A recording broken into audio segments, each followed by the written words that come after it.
Welcome to CatChat, July 10th edition. This is our fourth meeting.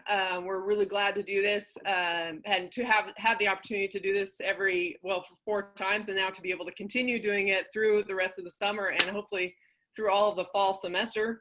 The beauty of being online, beauty of the virtual meeting is it can keep happening. But the goal here is really to keep dialogue going on a variety of topics related to social justice and specific areas of that. We'll try and keep these conversations current with whatever's happening in the news, but also just trying to keep everybody in dialogue, continue to offer an opportunity for people to talk about what their experience has been or ask questions of the diverse population here and sort of get more perspective on various things. So a few things up front. We are recording this as we do every time, and I'll make sure that the recording is available to all of you afterwards. I'll also put it in the Linfield Ahead so you can check it out there. Feel free to share it. Feel free to share the link to these cat chats too with whoever you want so that we get more people in these conversations. If you'd like to post a question, you can use the chat box. You can post it to everybody, and then usually when the conversation gets going, often that's what happens. People start sharing a bunch of really good information with everyone.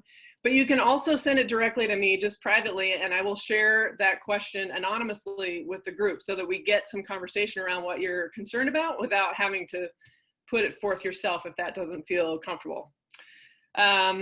Yeah, so today we're going to look at a quick review on Black Lives Matter, just on the symbolism of that, and on the role of a liberal arts education and critical thinking. And then we'll look more at civil rights and symbolism, the civil rights movement, and where we've come from then. Just to be clear, we try and keep these conversations really organic. So we are the 5 of us who try and organize these things. We have a conversation a few days beforehand about what we want to include in this conversation, but it's not restricted to that. It could go in any direction. So even though we've got all these things that we'd love to talk about, we'll see what happens, and that's the beauty of this meeting. So we'll let that be what it is. So just a quick introduction. I'm Jane Samuels, Associate AD and Senior Women Administrator in Athletics over here, and really happy to collaborate with the other 4 of my teammates, our Fab 5, who've been working on these talks. So I'll let them introduce themselves, and then we'll get going. Natalie will moderate for us. Do we know, is John on the call? Have we seen him? I'll text him. I texted him, yeah. Kibbs, you want to go? Oh yeah, go ahead, Kibbs. Hi, I'm Lindsay Kibler. I go by Coach Kibbs, I guess. And I am the women's lacrosse coach here at Linfield. Originally from Kentucky, and yeah, just happy to be a part of this group. So thank you. Awesome. All right, Doug. Coach Hire. Ladies first. Oh, okay. So hi everybody. I'm really excited to see everyone today. I am really proud of this group of people and the work that we've been trying to do, and the kind of focus and attention that we've had around these topics. And I am just excited to share with everyone. I'm originally from the Cherokee Indian Reservation in North Carolina, and I am currently the sport management coordinator professor in our business school. And I am also our faculty athletic representative, which I'm really excited about. And I'm really just excited for the conversation today. So, Coach Hire. All right. Thanks, Nat. I'm Doug Hire. I'm the Senior Associate Athletic Director here at Linfield. New position for me starting in the spring. I coached here for the past 20 years, so this is starting my 21st year here at Linfield. I'm a Linfield alum. Played football here back in the 80s. I'm originally from Hawaii. My mom is from Samoa, and my dad's from Missouri. So in our Fab 5 talks, it's been a joy for me. I think we usually have a meeting for about an hour, but it could last up to 3 or 4 hours if we allowed it. But it's been a joy, and glad to be here. Awesome. Thanks, Doug. And Jane, did any word from John, or you want to get us rolling? Oh, John.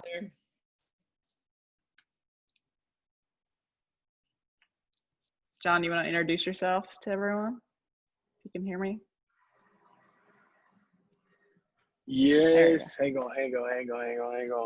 All right, I was stopping my vehicle. What's going on, everybody? I was building a playground for boys. But glad to be here with the Fab Five chat and looking forward to a great discussion today. Thanks, John. All right. If there's no questions, I'll let Jane get started. I think my dogs go crazy in the background.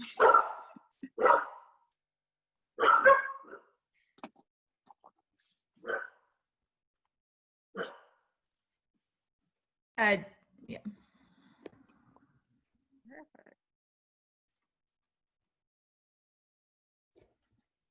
So one piece of recent news has really talked a lot about Black Lives Matter, and then there's been a little bit of blowback in the form of people saying, well, don't all lives matter? And I like the graphic on the right here. I think that's a really good representation that, you know, we're not trying to say that Black lives are more important or Black lives only matter, only Black lives matter, but that there's just been a disproportionate negative impact on Black people in this country. And so I think that's been an interesting just conversation and kind of a blowback kind of to the Black Lives Matter movement. And it's been kind of fascinating to see people of all ages and how they've interpreted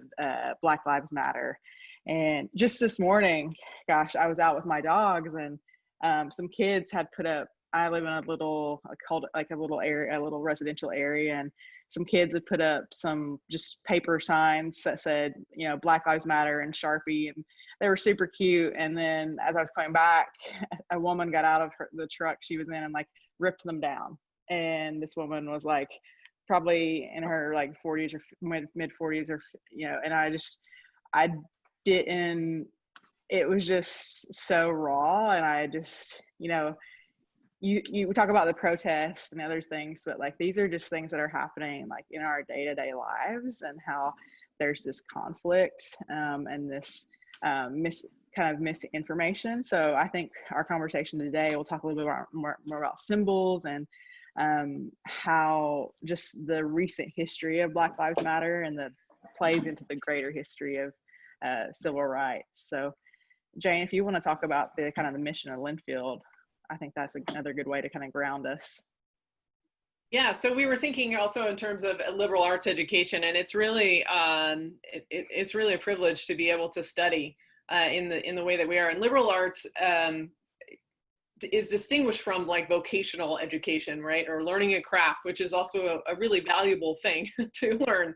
But a liberal arts education is based in looking across disciplines to develop critical thinking, to be able to reflect on what we learn, and to be able to add to the conversation and add to the community knowledge on something. And so I just pulled this up just for our own edification. This is the Linfield's mission statement. There are core themes, there are 4 core themes that each student is, they're submitting their final, I don't remember what they call them, Natalie, I don't know if you remember, but basically they have to submit something that proves that they have learned sufficiently in these 4 core theme areas. And so I've highlighted the areas that really pertain to critical thinking and just thinking across disciplines, defending informed judgments based on creative and critical thinking. Let's see, students systematically discover and practice making connections within their disciplinary studies and across various components of their undergraduate experience, athletics included. Fosters global and multicultural understanding of human differences and similarities. This reminds me of Doug, and Doug's like, it's always about the story. Listen to the story of other people and absorb that. And then students apply theory and knowledge to lived experience in order to test and refine their understanding of a subject. And I think that's important, that when we're talking about race and societal justice in society, we need to be aware of the fact that we have our own experiential lens that is informing how we go about things. And it's important to be critical of that lens itself, to look at how we have been shaped by the environment we live in and how that may be clouding the way we see other people's experience. And so just a reminder that that is part of the critical thinking experience. And then Lindsay, you want to talk about this one? Yeah, this flows perfectly into this slide, how to think critically. And, you know, I think, you know, talking about questioning your own lens and experiences, Jane and I were just joking yesterday about how, you know, with student athletes, and it's kind of like today's generation is always kind of known for always asking why do I have to run sprints? Why do I need to be doing this and this drill? And, you know,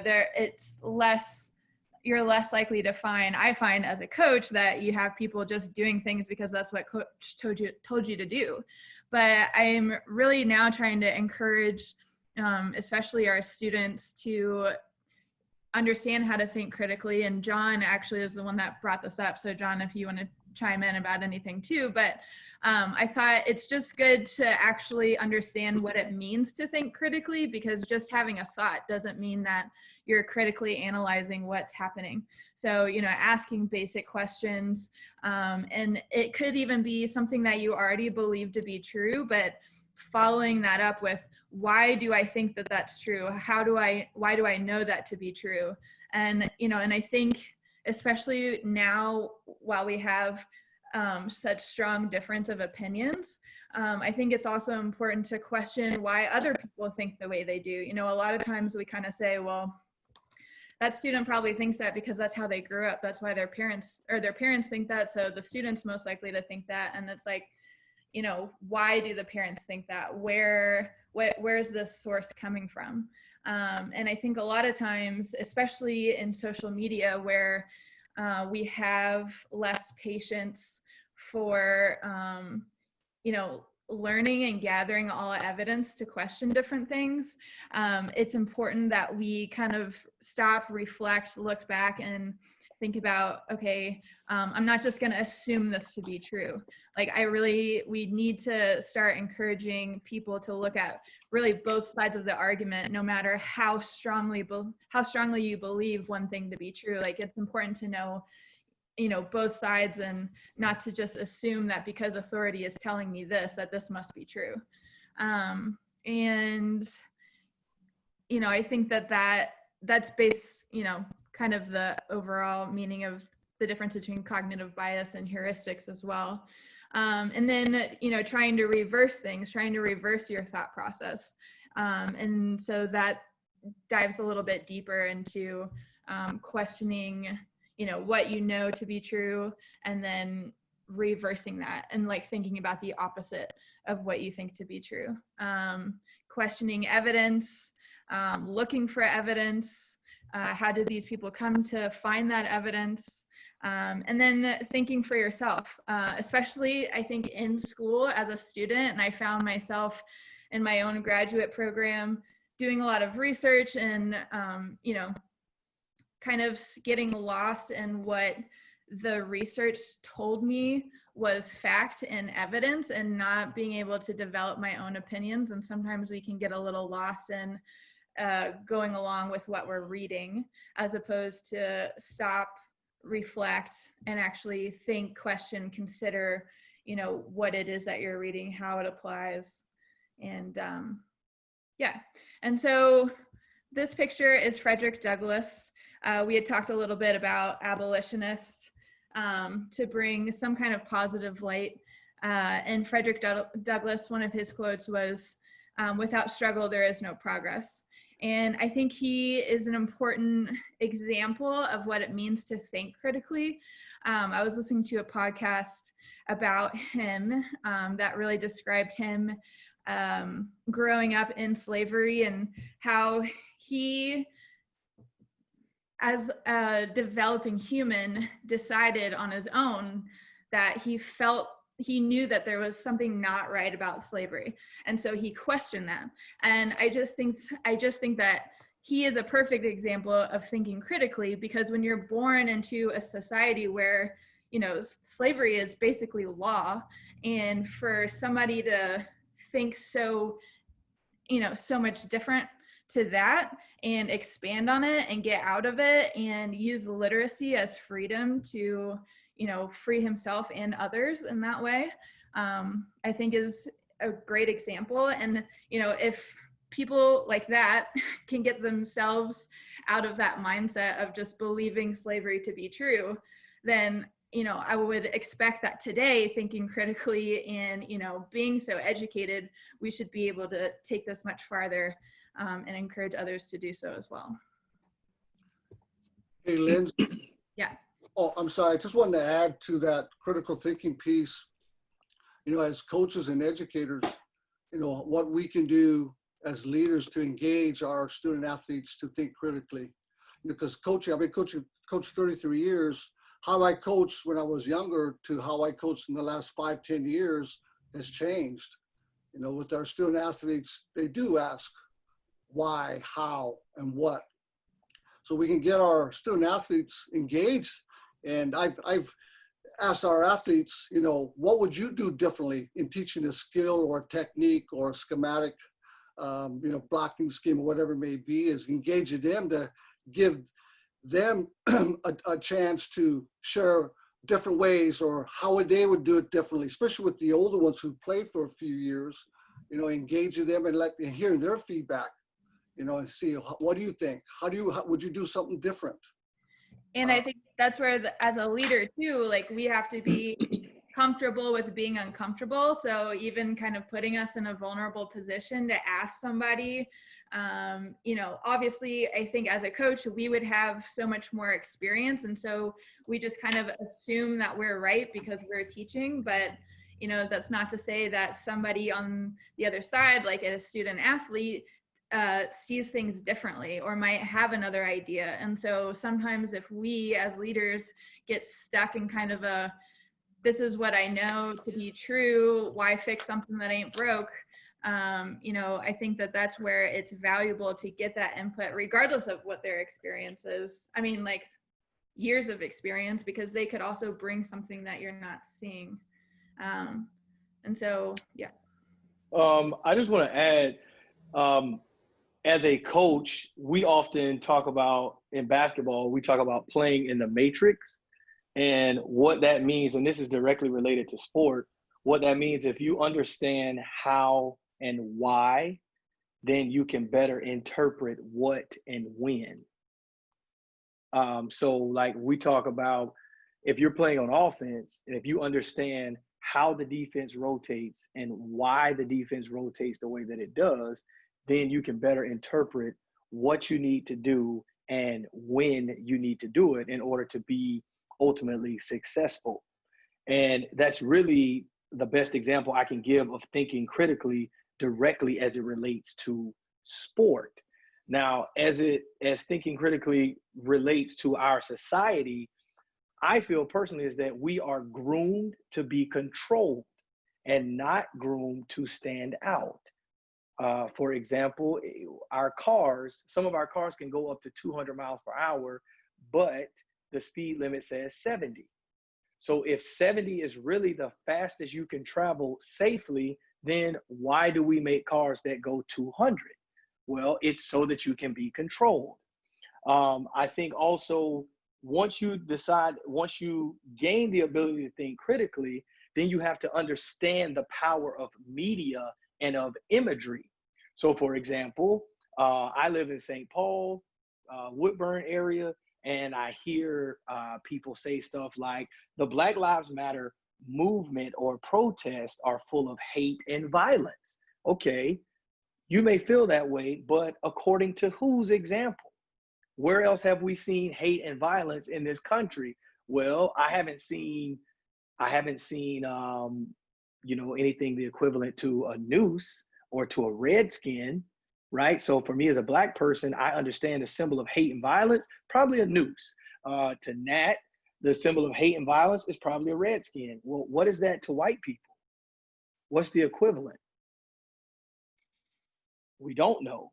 So I think also, just like the problem with social media, I think is that there's no time to digest.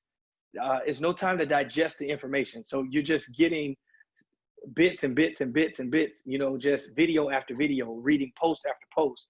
And there's no time to digest your food, essentially. And so, like, I made a post the other day where I saw somebody saying, okay, well, all these people died this past weekend in Chicago. All these people were shot this past weekend in Chicago, and there was no protest and there was no marches, right? Where's the Black Lives Matter movement? And my comment back to them was, well, if you're that upset about what's going on in Chicago, why don't you show us a picture of you protesting in Chicago? Or how much time have you donated? Or how much money have you donated toward programs there? So I just think that when we don't have the ability to think critically, then we walk in hypocrisy. You know, just like it's so baffling to me to hear people say, I should have the choice to wear a mask or not. Well, if you should have that choice to wear a mask, how come a woman can't have the choice of what to do with her body? Yeah, absolutely. And I think, I know if you're faculty on here, we've talked a lot recently about, you know, the move to university and preserving the liberal arts, and what does the liberal arts even mean, and this critical thinking piece. And it's really about preparing, I think, our students and ourselves to have these tougher conversations outside of these traditional settings, outside of a classroom, outside of you know, a team meeting, but like really push ourselves to think critically in our day-to-day movement. And you know, John, we talk about like how we're trained to be controlled. Like, I don't know how many of you have ever seen how, or gotten lost in like a YouTube, like a recommend, you know, stream of like, I've there's been plenty of times where I've gone down this route of like looking at one thing on Instagram and then I look at another thing on Instagram, and like it just is this chain. And then of course you're going to be served an ad right after that, you know. So it really is kind of all consuming, and we really have to think about why am I being messaged this, who is sending this message, and like what really is their motive. And I thought it would be really great for us also to think about civil rights. Like I really got dug into you know, just the recent history of Black Lives Matter, but I think before we talk about that, it's important to think about, well, you know, civil rights movement, what does that even mean? And like this is stuff that is like not even 100 years old. It's like within our lifetime, when our country was still systemically, you know, disadvantaging people of color in, you know, having in their school systems. And so this period of the 1960s was a lot of big movement. You have leaders like Martin Luther King Jr. and Malcolm X, who are really being kind of the faces of these movements. And there's so much that went on in just this short amount of time. But this fight for social justice, and you know, this was past the time of slavery being abolished, but the discrimination piece was really big, especially in the South. And there was things like Jim Crow laws, and where people weren't able to be in the same public facilities as Black people weren't able to be in the same facilities as white people, or live in the same parts of town, or go to the same schools. Interracial marriage was illegal, or most Black people couldn't vote because of literacy tests. And we'll probably have to talk about voting later on at some point, because that's still an issue today, the kind of voter suppression of certain people. And then there was the Declaration of Separate but Equal, where there was the segregation being legally allowed. John talked a couple CatChats ago about the bus boycott. That was a big part of this time. Then segregation then becoming illegal in schools in 1954. And you have presidents signing all these acts and laws for people of color. But of course, by this point, a lot of damage had already been done. Things like redlining, that just almost become an insurmountable lead to come back from. And then, of course, you had the March on Washington in 1963 with Martin Luther King. And and then unfortunately the assassination of Malcolm X and Martin Luther King Jr. And think even all the way back to housing, like it's just an overwhelming amount of things that were going on in this country, and sit-ins and boycotts and protests, and people really just fighting for the opportunity to live their lives, and really modern day kind of breaking away of the kind of chains of slavery and racism in this country. And it's really honestly sad to think about how far we haven't come, and how much I think that we still need to do. And this is a big piece of what we're still fighting for. And I think sometimes people like you say, you need to be civil and be decent to each other, and like that's kind of like the bare minimum, right? Like I feel like that's the bottom. We need to come above this and really support one another, and not only think critically, but be able to be empathetic and try to understand what other people are going through. And so I challenge you to think about, when I go through this next part about Black Lives Matter, just think about if this was one of your family members or one of your friends, how this would not, this is not going to be, I hate that a timeline kind of minimizes it to like one event, but these are things that like we're still feeling ramifications from in the society. And then I assure you these families are still feeling the impact of these events. So Jane, if you don't mind going next. So wow, I really dug in. I'll share it with the group. There's a documentary about Trayvon Martin, who was a teenager in it was kind of the Central Florida area in 2012. He'd actually his family, his mom and his parents were separated. He had went to spend a couple of days with his father and his stepmom, and he'd actually been suspended from school. And of course, this was used to paint him as kind of a thug or a kind of a bad apple, for lack of a better term. But he went out to the corner store 7-Eleven from this gated community that his stepmom lived in, got some Skittles and like a watermelon Arizona iced tea. On his way back, a kind of vigilante, George Zimmerman, who had called the police repeatedly, reporting people of color, specifically African-American Black men in the area, called in about seeing this suspicious character, Trayvon Martin, wearing a hoodie, walking back and to his home, and started not only follow him, but then got out and chased him while the police had said, you don't need to follow him. That's not, well, we're coming, we're on our way. And before, there was this kind of, I think it was like 80 seconds or something that was kind of undocumented, and that was the time when George Zimmerman shot Trayvon Martin, and his claim was self-defense. And that was a part of a legislation that a lot of states have now called the Stand Your Ground rule, where you can rightfully shoot someone or defend yourself if you feel your life is being threatened. This is also kind of what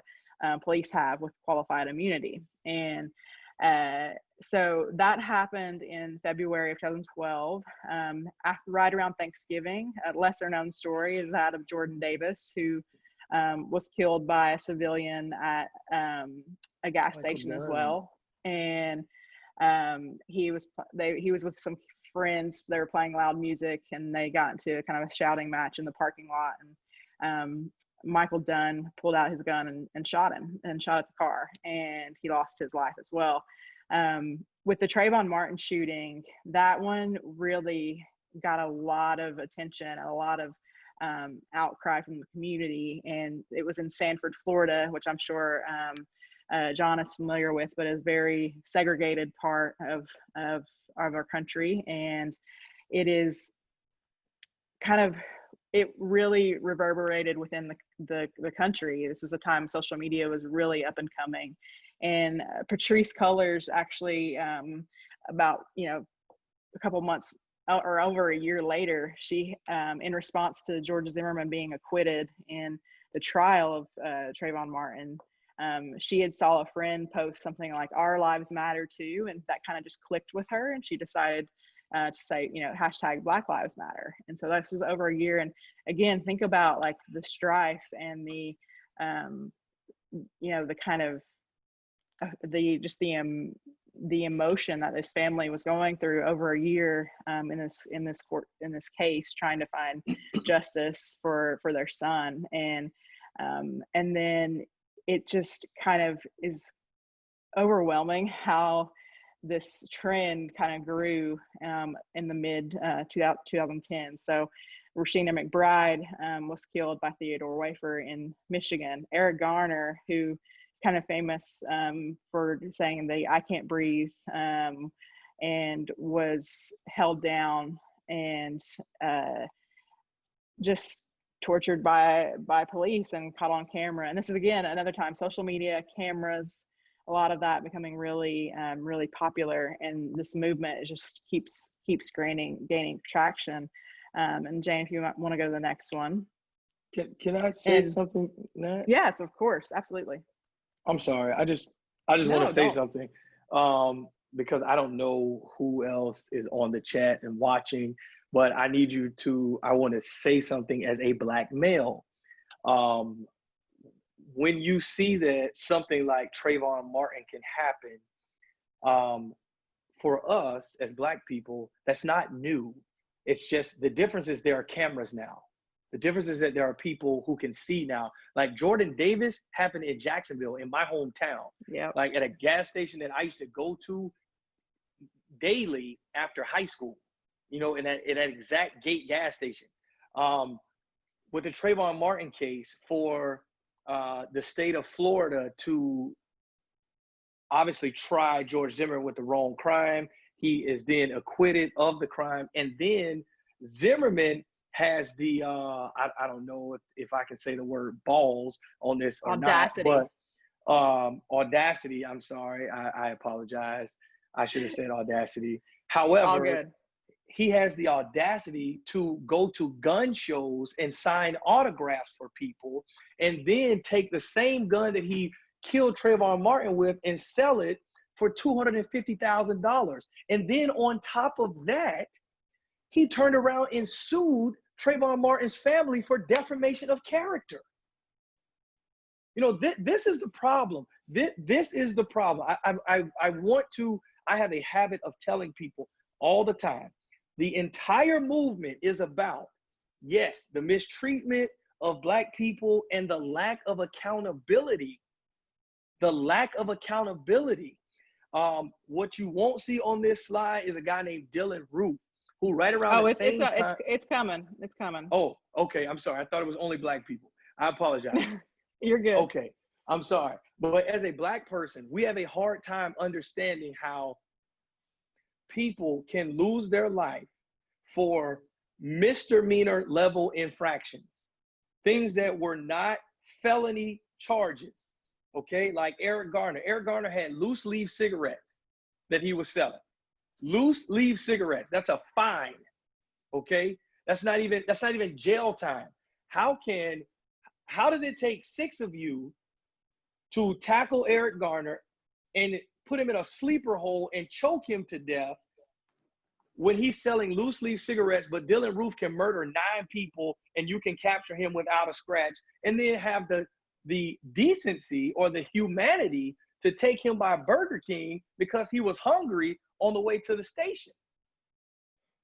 That is the problem. That kind of stuff is the problem. Yes, absolutely. And I'm glad you stopped me too, because when Trayvon Martin happened as well, Obama was our president, and he said, that could be my son.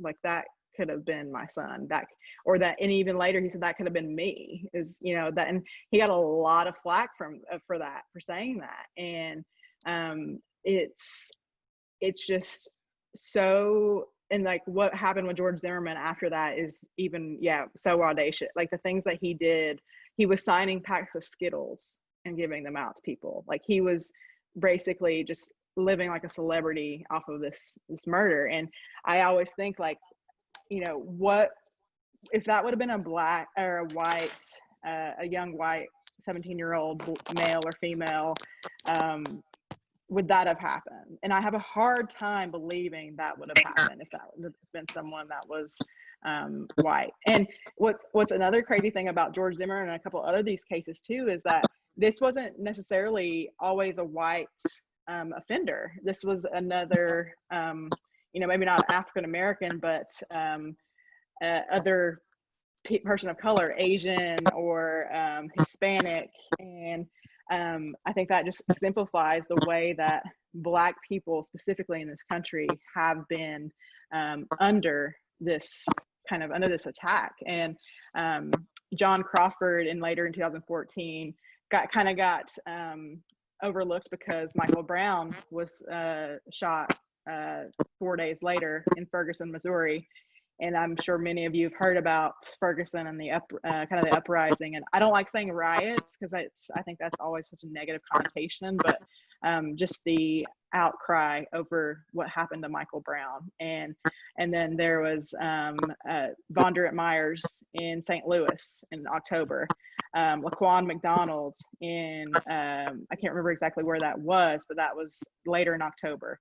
And then Akai Gurley in New York City was killed by a rookie police officer. I believe he was Asian American. And then if you want to keep us rolling, Jane, it's just, and these are just the ones that I found pretty, you know, doing some quick research. Back one more, if you don't mind.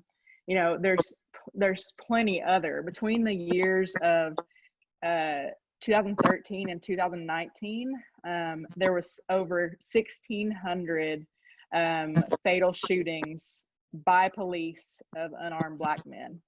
Jane, do you mind going back one? So I want to, since we're... Oh, sorry. Never mind. Just kidding. Since we're kind of on the, well, since we are encouraging this, like, thinking critically, right? So you said 1,600 unarmed Black men? Mm-hmm. Correct?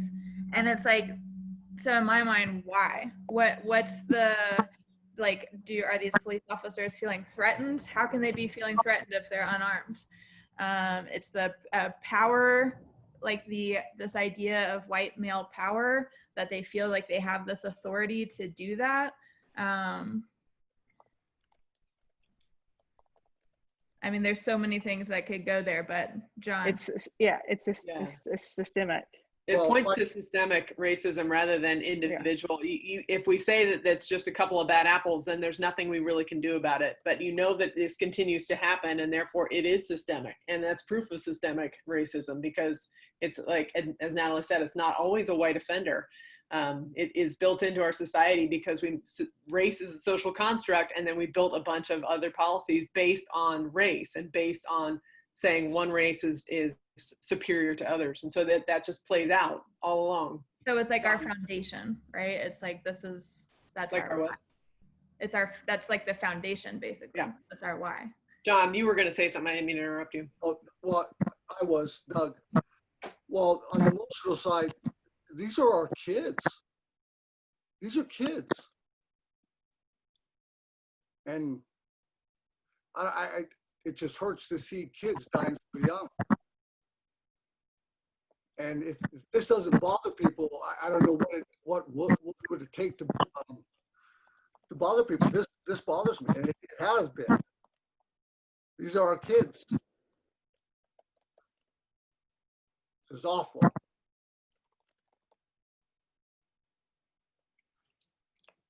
Absolutely.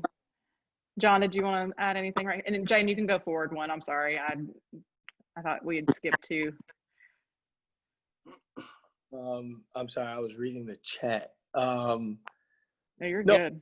I just think it is just so, it's just hypocrisy. You know, I don't understand. I really don't understand why. Like, I give a presentation called Hey You, and I asked a question. I say, why are you so afraid of me? I ask that. You are the one who raped me. You are the one who bound me. You are the one who enslaved me. You are the one who lynched me. You are the one who made it so I couldn't buy houses in certain areas. You are the one who gave me literacy tests so I couldn't vote. You are the one who denies me adequate health care. You are the one who did not have affirmative action, which forced me to have to go to a draft and go fight against a war. You want me to go fight in a war against somebody who I've never met and protect liberties that I don't even enjoy myself in the country, but yet you're afraid of me. That's the part I don't understand. Like, that makes no sense. Like, just for example, and this doesn't even have anything to do with Black people, but like yesterday, I'm reading how our president is saying we're going to open these schools up in the fall. And I'm like, how safe enough to open the schools in the fall, but it's not safe enough to have people in prison? Like Yeah. that makes no sense. That makes no sense. And the irony in hearing people complain about wearing a mask in public, I'm like, you couldn't last 10 minutes being Black. Mm-hmm. Because you're complaining about wearing a mask. You could have stayed home. You don't have to leave the house. You could order off Amazon, right? Because everything has coronavirus except stuff from Amazon, clearly, right? Because they've been shipping the whole time. So I'm just saying, that was a joke. I'm just saying that is the part that is frustrating. Like when people say, well, I don't see color. And I'm like, well, you live in a system that's designed solely on color. And it's not just a color. It is designed specifically on the color white being superior to everything else. So if you don't see that, that doesn't mean it's not there. Like, you're choosing to not see. And I don't understand why are people so quick to refute? Why are you so quick to disengage? And it just has to be because you don't have meaningful relationships or connections with people of any color. And that is just the hardest part for me to understand. Black people have never said that other lives don't matter. And I hate getting in the oppression Olympics, right? I hate that. Mm-hmm.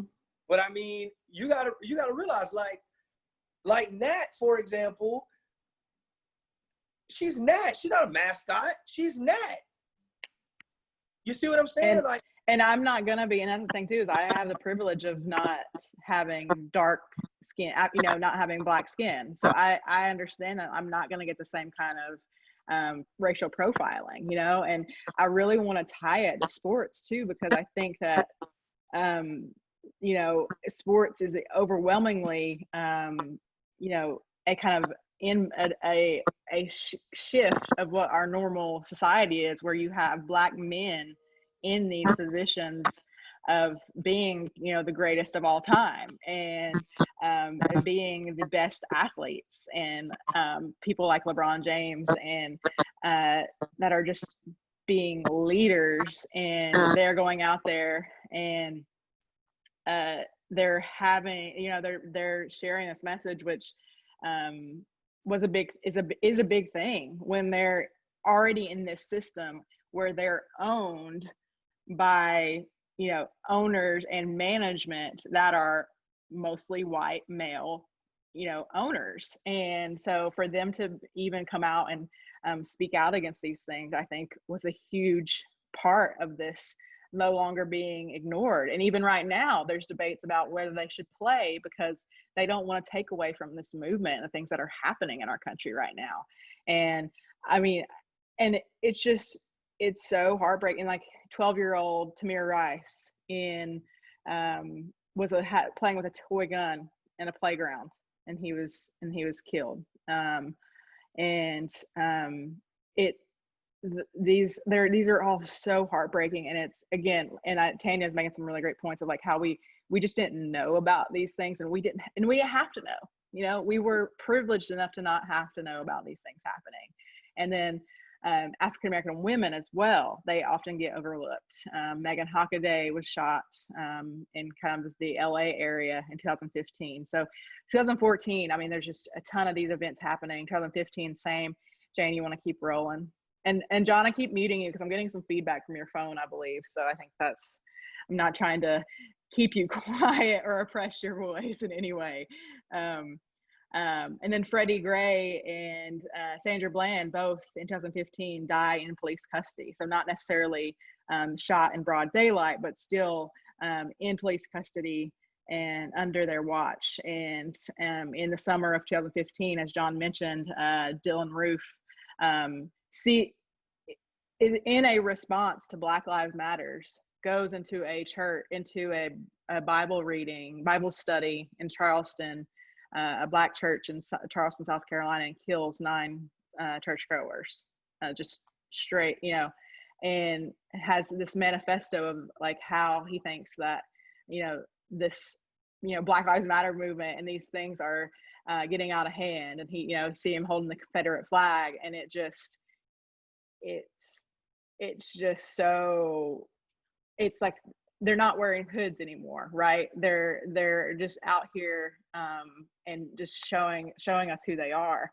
And then in the summer, and too, we've seen that in recent protests too, where whites have shown up with guns in public along protests, and nothing has happened. Nothing happens to them. Versus, like, imagine a Black man showing up at a protest with a gun. He'd be on the ground in 2 seconds. That just would not never make it. It's amazing what what has been deemed okay along those lines. Yeah. Sorry. And no, you're good, Jane. And in the summer of 2016, back-to-back days, you have Alton Sterling shot at close range, and then Philando Castile.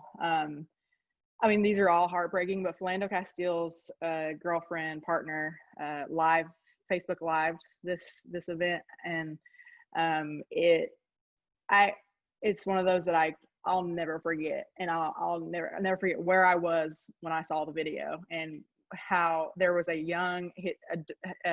child in the back seat who had to watch a policeman come and shoot Philando Castile, and he had only obeyed by what they had asked him to do. He told them, "I have a firearm, but I'm licensed." And then he's like, "I'm not going to reach for it." And they were like, "Don't reach for it." He's like, "I'm not reaching for it." He was reaching for his wallet to show his ID and his driver's license. And boom, gone. And it's just, I can't imagine being a person of color and living through this like over and over and over, and it's, no one part of the country, no, it's not just the South, it's everywhere. Go ahead, Jane, if you don't mind. And then as we roll into 2017 and 18, we see more action being made by athletes. LeBron James and Dwayne Wade, Carmelo Anthony, and all at the ESPYs kind of spoke up and spoke out against the violence that was happening. And then this is when Colin Kaepernick started kneeling during the national anthem. And this, of course, continued, and saw some outcry. I didn't put President Trump taking office, but I think this should also be a significant timeline in this as well, because of his response to the movement.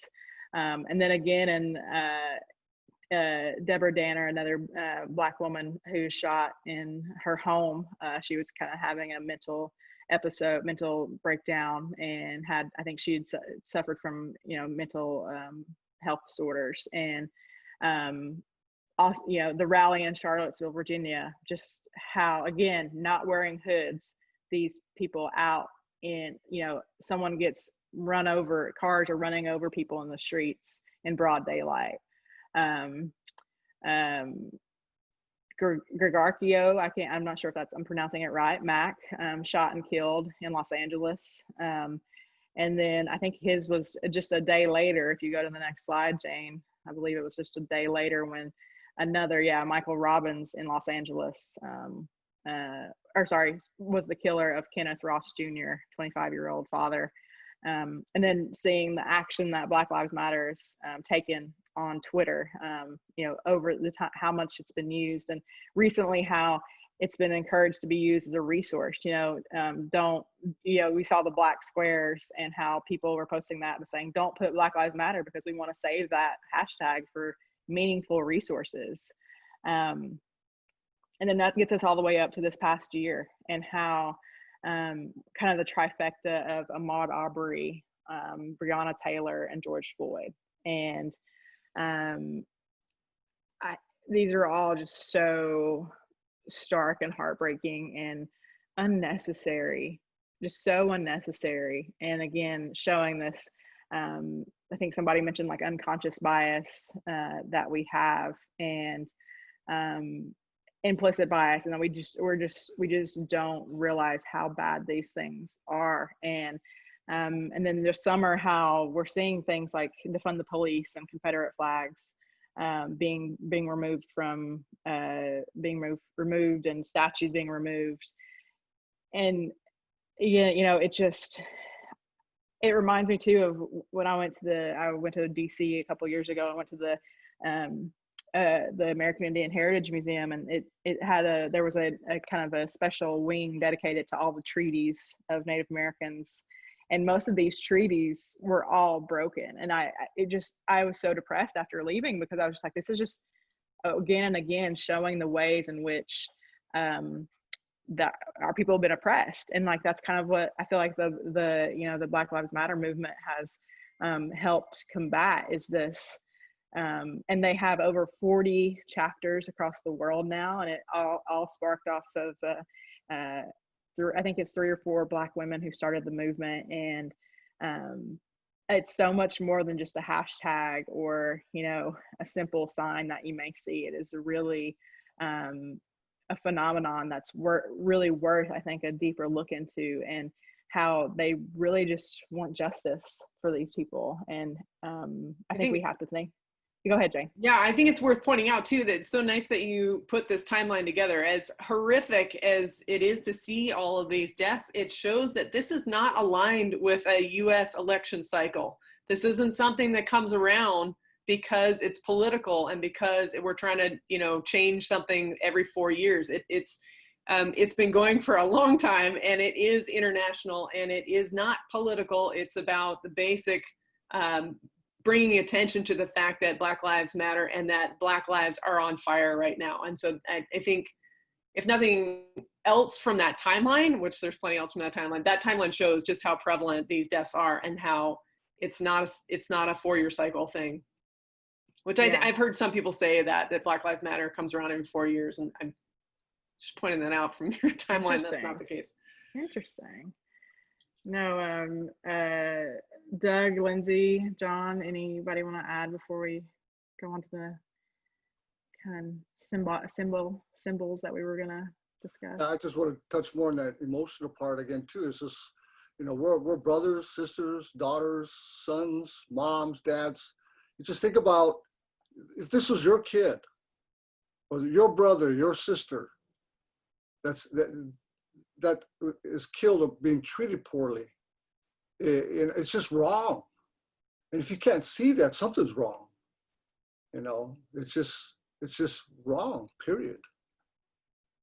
Yeah, and these are just a few of the things. And it blew me away when I was putting this together and Googling the images to put for each person, and the majority of them were the victim was holding a son or a daughter. And I didn't put those unless it was kind of the prevailing image, because it just like, it's so heartbreaking. It really is. And like, again, yeah, like John, like Doug said, like, these are fathers, mothers, brothers, just like, and they're not just statistics, and it's a really, I highly recommend the documentary about Trayvon Martin.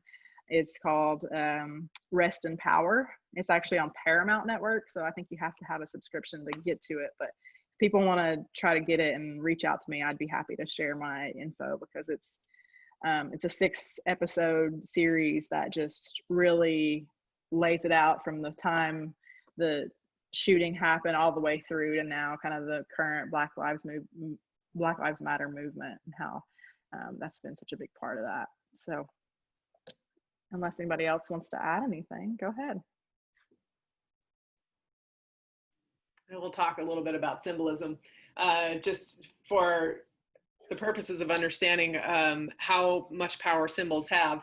This is taken from a book that I used quite a bit in grad school on interpreting culture and the difference between a sign and a symbol. So a sign is giving us direction on what to do next. So the stop sign up there, this is telling us what to do. At this line, we stop, physically stop our car.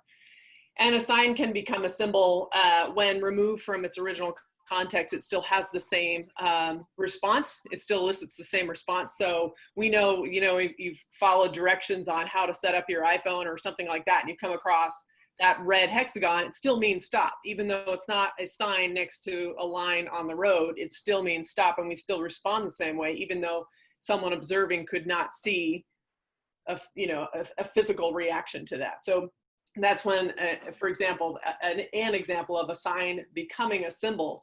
And symbols, this is what Clifford Geertz talks about quite a bit, is that symbols can be for something or of something. So this is an example of a symbol for telling us what to do or indicating what our next step should be in that moment.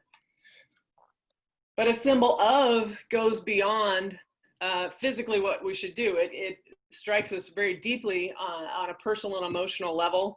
And we, as far as we know, human beings are the only animals that are able to create symbols of things. And so we have this deep connection to images that, and not even just images, but various things that mean a lot to us. So as we look at all these different examples, like wedding rings, tattoos, the way that your hair is tied, communion, symbols like the flag or the Star of David, and each of us looking at these can probably just focus on one image and feel an emotional response to that, to feel where like, oh yeah, like it's almost a homecoming in some ways, where you look at that and you're like, oh, that's right, that means something to me on a really deep level. And so understanding that these are symbols of, where even though the material that goes into the item, the gold around a ring, has absolutely nothing to do with the emotional connection that we make. So it's very separate from the materials is this emotional response. And that's really advanced that we can think that way. But it also goes to show that because we can think that way, how significant symbols become for us and how personal symbols become for us. So I might look at the pride flag and feel proud and feel warmth and feel connectivity, and someone else might feel very differently when they see that. And so it's good to be aware of this when you're going into any conversation with somebody who is an ally or somebody who thinks differently than you, to understand the significance, the depth of resonance that symbols can have. So that's something to consider as we look at a few of these symbols. And then, of course, coming out of this deep connection with symbols comes mascots, the wildcat, all sorts of things. Natalie, you want to talk about this piece? I wanted to make sure first that John didn't want to add anything. John? No, I'm good. I'm good. Oh, okay. Just checking in. Yeah, and I appreciate John and my colleagues encouraging me to talk about this, because this has been a big part of my life and my understanding of myself and my own heritage. And the term redskin, people don't understand that it is a dictionary defined racial slur. And I think there's a lot of parallels with it in the N-word, in that some people in the communities of which are Native American or African American or Black use the term kind of endearingly, and so people are like, well, if you say it about each other, then why can't we say it about you? But it's still, both are very, very problematic and have a long history of oppression. And the Redskin term was literally a reference to the scalps of Native Americans who were wanted and listed as rewards for $200. And that was the proof of kill, basically, for if you were to bring a scalp, a Redskin, be it as it were, to these people who were either, you know, kind of government or leadership related. And that is the history that most people do not understand about that mascot and the way that you use that terminology. And it is and I've heard people, Native Americans, refer to each other as skins in like kind of an endearing way. And but the fact that the term Redskin is a mascot used in the National Football League it's been for this long. They were originally the Braves before they changed to the Redskins, and like it is so just unbelievable. I think 100 years from now, people will look back and will be like, how did this go on for so long? And people, this isn't a recent kind of controversy. Even it hasn't even been like 2005, NCAA actually banned Native American mascots from their college championships. And that was seen as kind of a big turning point. But for over 60 years, there have been people fighting against these mascots. And Jane, if you don't mind moving us forward, two of those people who deserve a lot of the credit are Suzanne Joe Harjo on the left, and she was the first to kind of take this case all the way to the Supreme Court. And then Amanda Blackhorse on the right, who has been really active about continuing the case when they said that Susan Harjo's kind of case was kind of expired, and carrying on this fight. And honestly, when I was growing up on the reservation, I didn't get the significance as much of this fight. I was one of those people that said, well, we have bigger issues to worry about, you know, drug problems, suicide, diabetes.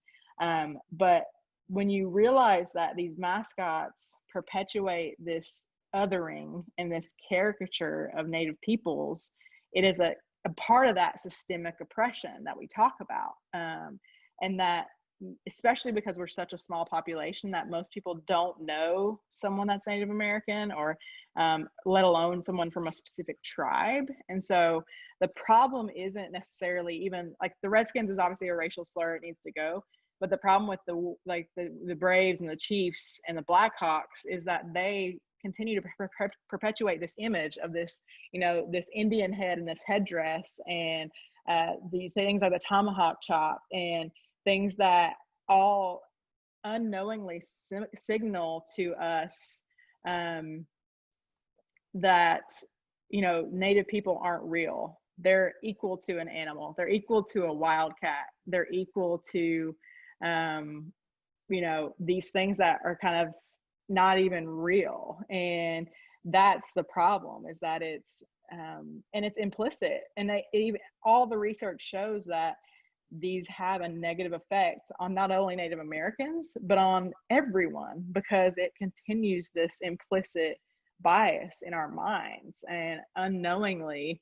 And I didn't get a chance to add the image, but there's a great image of a guy who's like dressed in all his garb and like a headdress, and which for many tribes, a headdress is a very important symbol of honor, and you don't get that without earning it. And you know, when I went to college, I got asked if I lived in a teepee. Those are the kind of things that Native Americans face. And I'm sure Doug can speak to this about the Polynesian culture as well. And like that people, you're seen as a savage, and for a lot of these too, it erases Native women altogether. And the fact that there's Native women kind of leading the charge, I'm really proud of.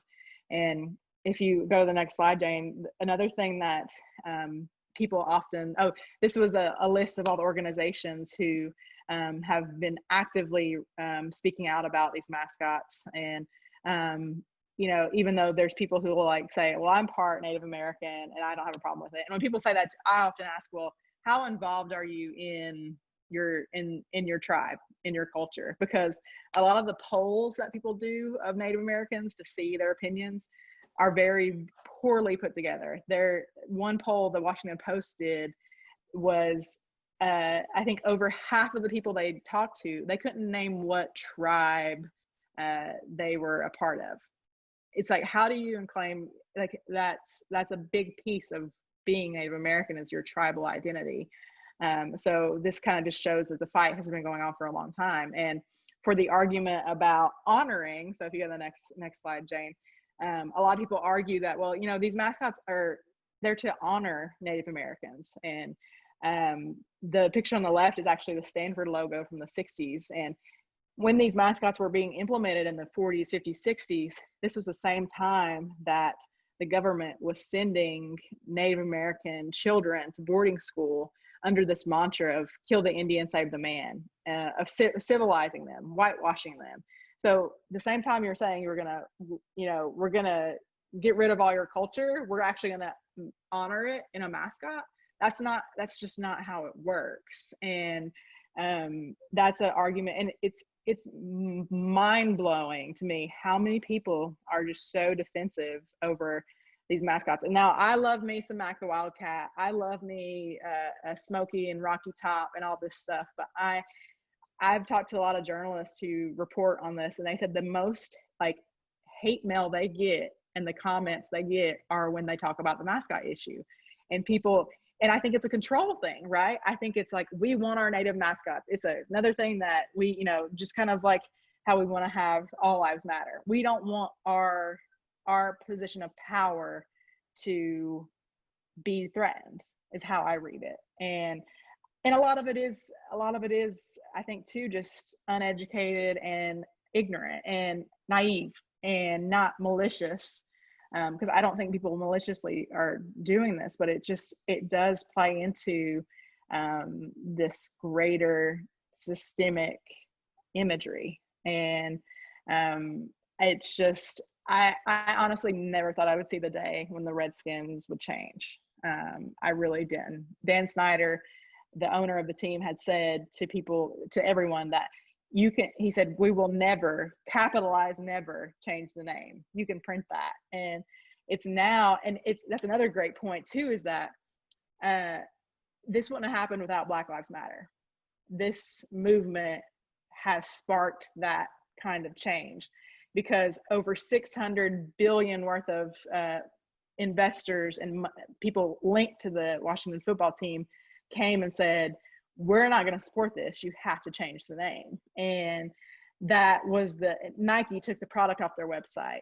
FedEx said, you're going to have to take the name off the stadium. And that was really, you know, what moved the needle. And that was all because this wouldn't have happened without Black Lives Matter. And I'm just so thankful that that's, you know, I hate that what had to happen for it to happen, but it is kind of amazing to see. Yeah, exactly. The best thing I heard was get woke or go broke.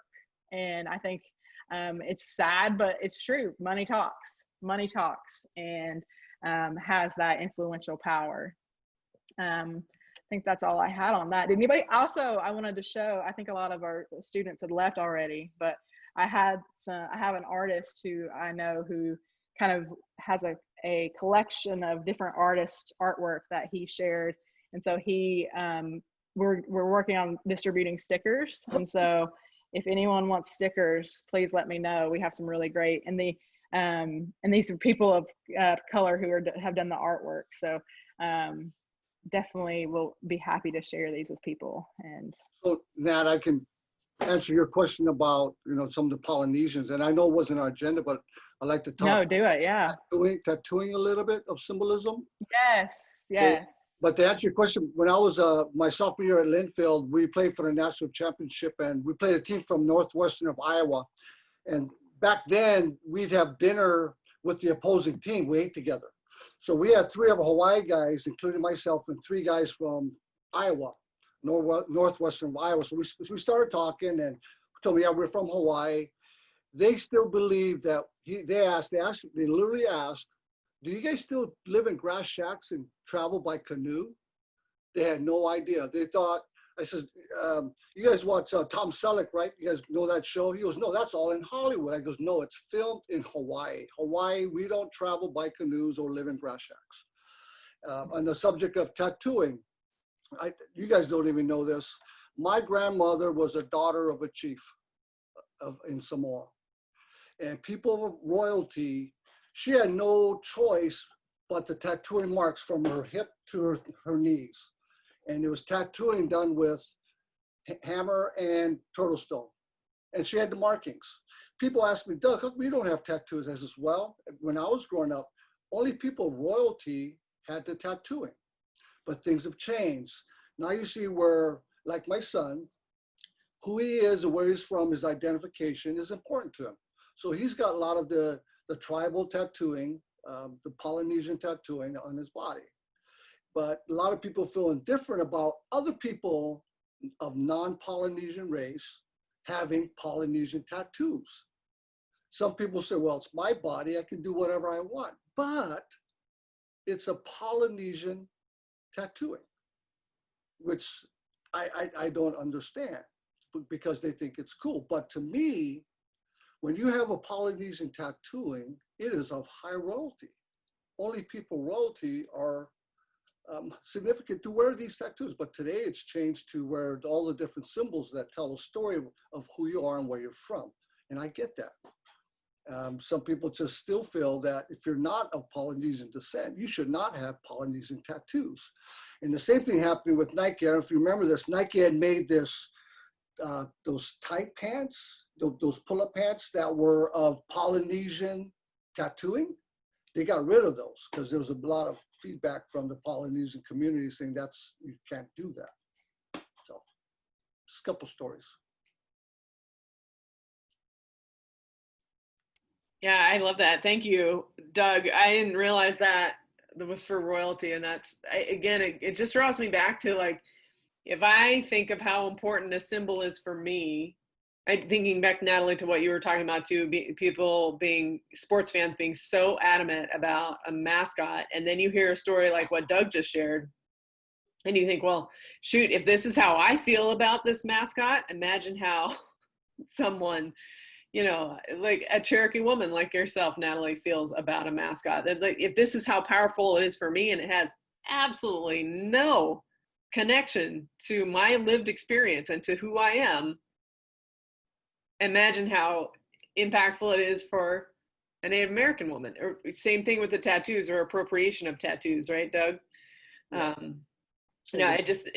For me, that is a good self-check to understand how I respond to things, and then imagine how someone who is actually historically and culturally and genetically invested in that image, how much more they would feel.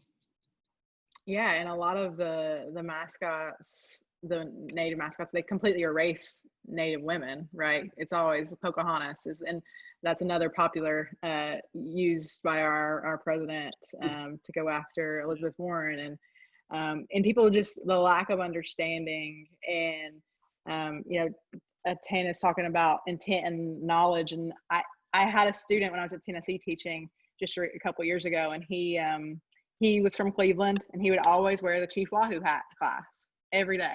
And I, would subtly, I wasn't at the point where I was confident enough to talk to him about it one-on-one. I was, it was my first year teaching probably. And I did talk about the mascot issue. And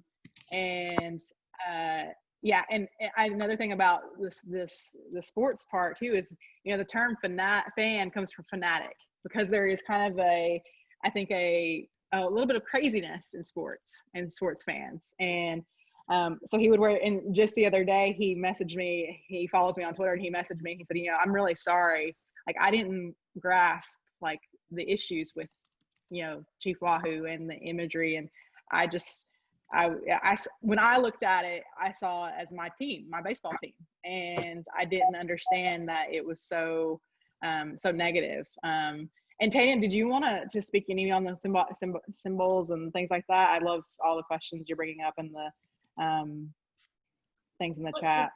it's just really interesting because I think that there are also a lot of, easily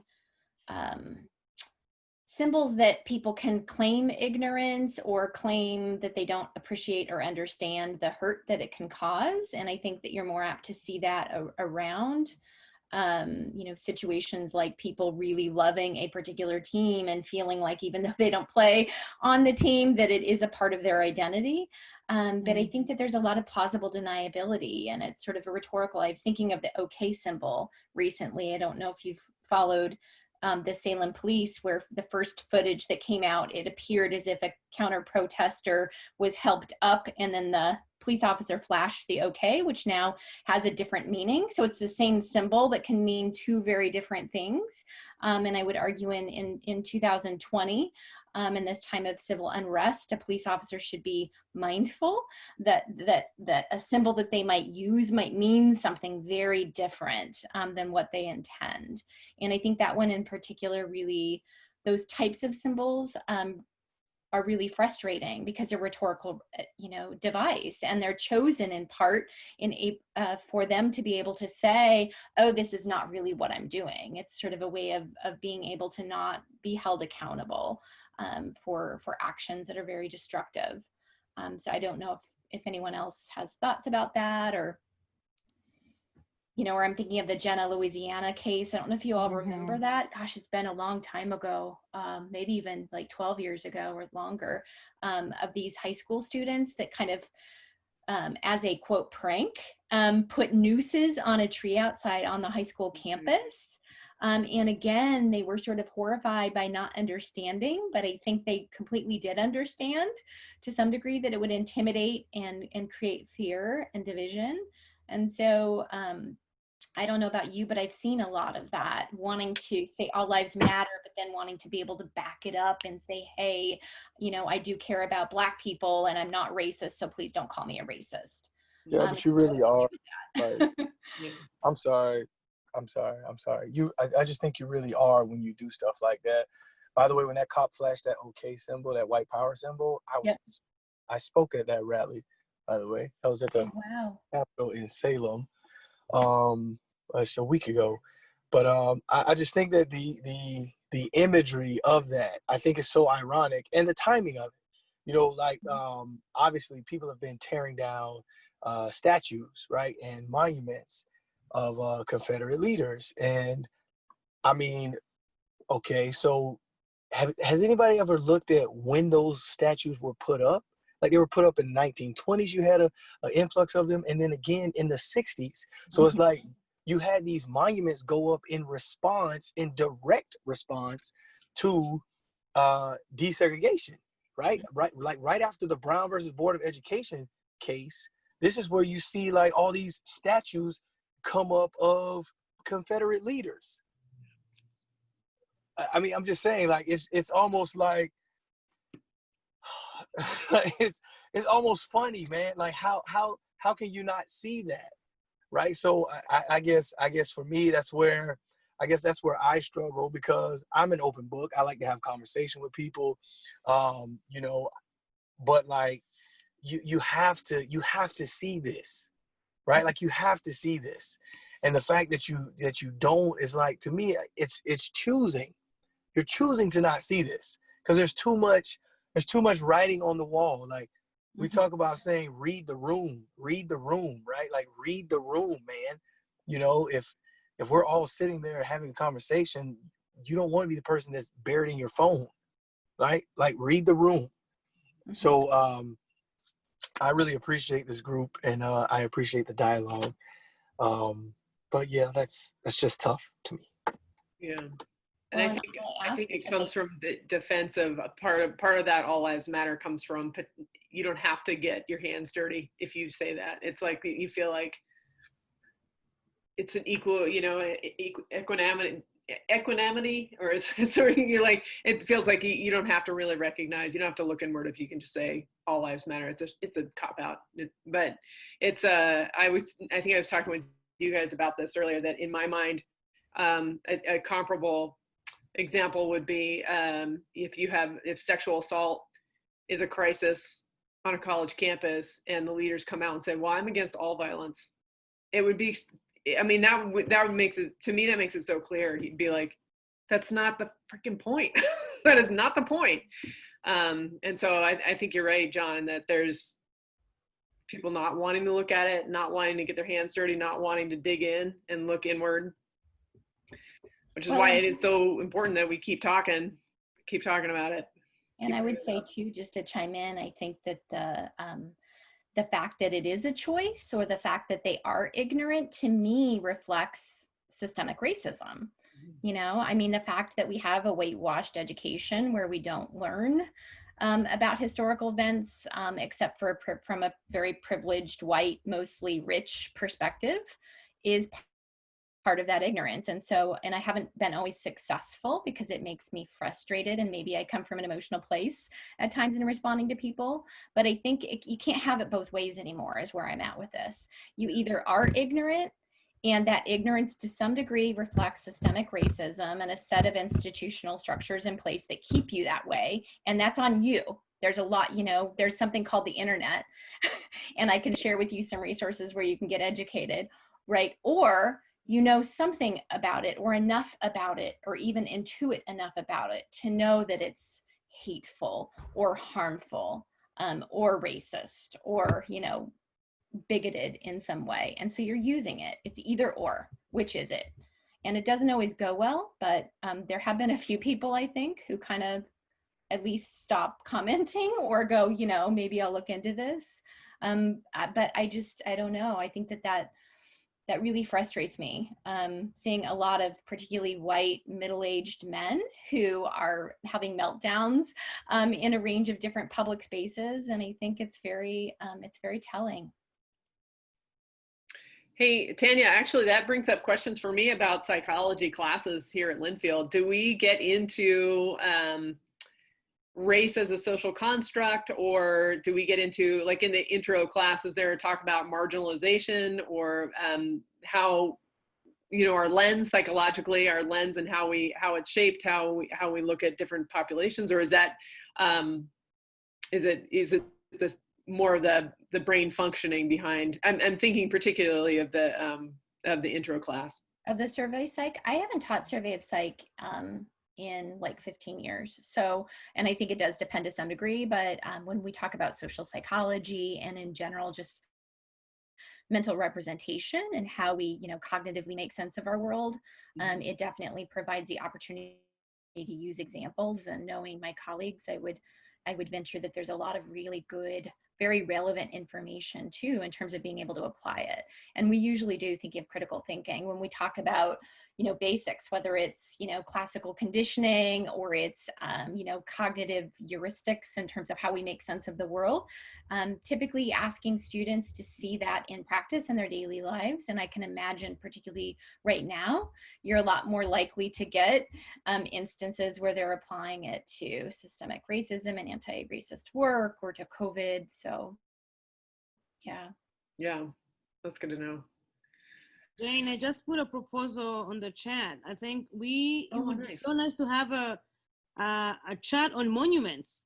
And I think if that's, you know, that's something, I think that would be a good progression to understand that every time that there was unrest, they built something to increase our position. And I think that's one of the ways they were doing that in the 60s and in the 20s. And so I would love something like that, you know, for the students and even just for the larger population. I don't think many people know that and have taken time to do that work. So yeah, I think that's a great suggestion. That's an idea. You wanted ideas, and there's one. Thank you. I love it. Yeah, that's true. When you think of, like, you know, it winnows down the pool. When you think of, like, if there's a movement happening and their reaction is to build a monument that reinforces an outdated position, and then that changes the skew of history, because now the pool has been limited down to, these are the people involved in history. Forget all the abolitionists. Forget anybody else who was doing something else in this time period that we're now celebrating. You know, that those they fall by the wayside, and especially now when we have. It's such, you know, like John was saying with social media, it's just everything's so instant that we're not looking back 120 years very often to look at who was doing what back then and how is this carried forward. So. And the argument that we learn about our history from these monuments is also, again, a ridiculous, fallacious argument as well. You know, if that were true, like women only started existing when, or Right. do we, you know? So. Yeah, that's a good point. Good idea. I like it. I really appreciate you all, Fab Five. Yay. So appreciative of these conversations. I think that it's rare for that to happen at Linfield, and I really appreciate your leadership on this. Thanks, Tanya. Something we were talking about earlier too is kind of like this momentum shift. Like right now, the momentum has been really high, and I personally feel like, you know, in May and June, there was a lot of emotion around everything, and my fear is to see the momentum kind of go down again. And, you know, with our students right now, I think everyone just like has the summer brain turned on where they're kind of checked out of all of these things going on. And so it's harder to get people onto these discussions like our CatChat and like get people on. But I hope, you know, like once fall starts back, we can continue the momentum or keep the momentum going. Linda, just to encourage you. Go ahead. I was just going to say, good point. I think our kids, it's still there. Yeah. And you know it's going to happen. It's going to get even stronger.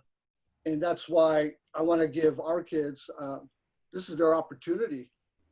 You know, you can make a difference now. You got to keep it going. Yeah. Well, Maddie, Zach Prezi is on the call. So Maddie, you're there, right? She might just be listening. Yeah. Might be working at the same time. As leaders, you know, we can see the bigger picture, but I think, because I just think back to when I was a student between 18 and 21 years old, it's like the only thing that really mattered was what was happening in the next 60 seconds, you know, not like how is this, you know, looking forward in 2 months, you know, where have we come in the past 2 months, where are we going to be in 2 months? And, you know, I think it's our job to keep it going. Yeah. And just to encourage you is also to say that I think it's one of the things that over the years that I have learned personally is when you're building a culture, at some point the students who are going to come next year or this coming year or the year after will know that these things happen. They are the norm. Yeah. And so I think this is good that we're just building the culture, whether we have an audience of 1, an audience of 10, it's a culture that's being built. And then, you know, we'll see a culture of conversation. And I think this is so powerful. And so thank you all again, just to echo the good work that is going forth. Thank you. So we are all encouraged, and to be encouraged. Thanks, Esperance. Well, that's an hour and a half. So thank you everybody for being here. We'll get this recording out to everyone, and we'll see you hopefully next week. Thanks again. Thank you. Thanks, Tanya. Thanks, everybody. Hello, Friday.